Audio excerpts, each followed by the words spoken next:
On Radio Row at Super Bowl 51, we're going to talk to the hometown guy today and his agent, who is also a guy that we've had on a number of times. Patrick Mahomes is here, going to be an NFL quarterback here in a few months. Whitehouse, Texas, former Texas Tech quarterback. And Lee Steinberg, who's been on with us a number of times, who's here with him. Patrick, I'm going to start out with you. What do you think about the atmosphere here being on Radio Row? This is a little bit different, isn't it, Patrick? Yeah, it is, but it's awesome. I mean, it's really a cool experience just to be out here with a lot of guys, a lot of superstars in the NFL, and I mean, and just being in this position in general is just an awesome experience. Lee, talk about coaching him through all of this right now and his preparation for the draft. What's your role in all of this right now, other than obviously being his agent? Well, physically, it's Patrick that's doing the work at Exos and Carlsbad, getting himself ready. Any quarterback who's played in a spread is going to have to learn 3, 5, 7-step drop, how to go under center, that type of terminology. But Patrick being here has a great chance to observe what goes on in the Super Bowl, what the relationships are with big business, politics, sports. He needs no coaching because he's naturally bright. He's got great instincts. He's a leader. I think he's going to be the best quarterback in the draft, a franchise quarterback. And I've been representing hundreds of quarterbacks for 42 years. Aikman being one of them. Troy Aikman, Warren Moon, Steve Young, Ben Roethlisberger, Drew Bledsoe, on and on and on. Mark Brudenell, Jake Plummer. And Patrick's got a unique skill set. He's got the best arm in the draft. He's got a cannon. That video with him throwing off his knees and putting it in the other end zone is pretty impressive. But then he's also got mobility and can run like a running back and can extend the play for a ridiculous amount of time and then convert it. And he's bright, and he's a natural leader, and he's tough.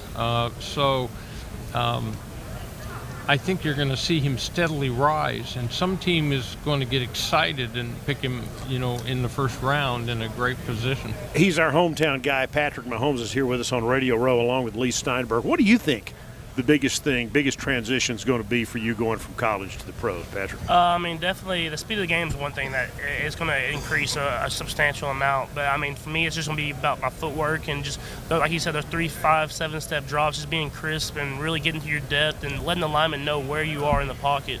And that's something that I've really been drilling, really been working, and hopefully I will be ready at the combine to do it and then my pro day and show a team that NFL ready day one I can be. Dak Prescott was just through here this morning here on Radio Row. He had a great rookie year. What can you learn from a guy like that? Don't know if you know Dak Prescott, but what can you learn from a guy like that? Definitely work ethic. I mean, I think that's what's really gotten him to where he is he got drafted in the 4th round. I feel like he thought he could have got drafted higher, and it really motivated him to work as hard as he possibly can to be ready whenever he got his chance, and when he did, he really excelled. And that's one thing I really want to do is be ready, so when I do get that chance, I can excel and just take off. I've asked you this question before, but folks who have not heard our interviews, when did you I watched you growing up play baseball at Rose Capital East and Rose Capital West Little League. When did you really fall in love with football? I think it was in my junior year of high school when I started playing quarterback, and I really started to really get a feel for the game and show the challenges it had ahead of me. It was something where I started to fall in love with it, and then senior year it kept growing, and it's just kept growing since. And I really love how tough it is to play and how challenging it is, and just having to really go at it every single day, practice or on the field. Now, Lee, you've got your big party coming up tomorrow. You're going to be, I know Patrick will be there, but you're going to be doing a lot of recognition, humanitarian stuff. What's your bash on Saturday going to be like? Well, basically it'll be 3,500 of my really closest friends. Yes.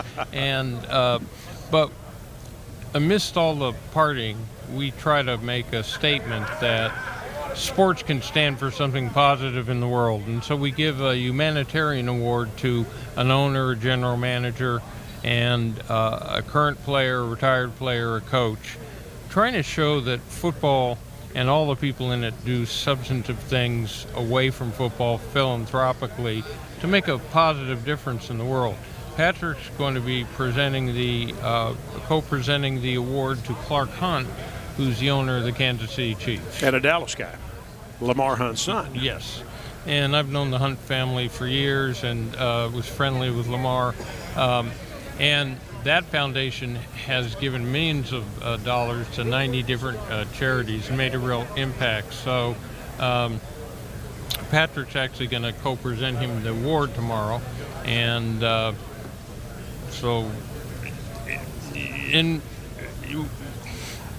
we've got all sorts of exciting things planned. It'll be the usual mix of owners, general managers, a number of coaches are coming. We've got people from journalism, political figures. The Super Bowl, in essence, is a convention of Americana.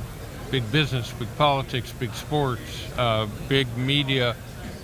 Somewhere tucked in there, there's a football game. Really? You kind of forget about that at times, don't you? Yes, Earl is even getting an award tomorrow, is he not? Yes. As a matter of fact, it's reasonably Texas-oriented because Rick Smith is getting the executive award from the Texans.